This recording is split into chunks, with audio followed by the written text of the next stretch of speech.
آپ کو بتائیں کہ مقبوضہ کشمیر میں بھارتی حیوانیت ختم ہونے کا نام ہی نہیں لے رہی۔ بربریت کا نشانہ بننے والے حریت رہنما یاسین ملک کی حالت اب تک نازک ہے، جبکہ انہیں تاحال اہل خانہ سے ملنے بھی نہیں دیا جا رہا۔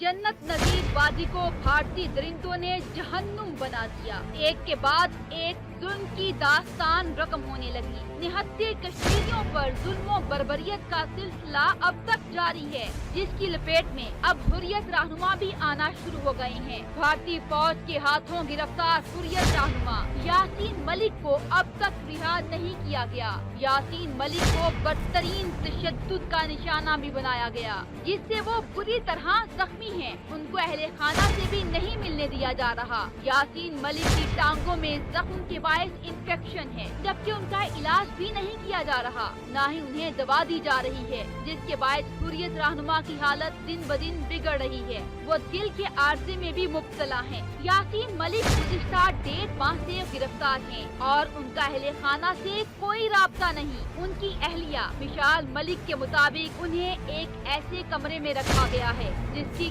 کھڑکی تک نہیں۔ عالمی برادری سے بار بار اپیلوں کے باوجود بھی ابھی تک ان کی نہیں سنی گئی۔ وقت نیوز سے گفتگو میں مشال ملک کا کہنا تھا کہ کشمیر میں بھارت انسانوں کے ساتھ جانوروں سے بھی بدترین سلوک کر رہا ہے اور عالمی برادری کی خاموشی افسوسناک ہے۔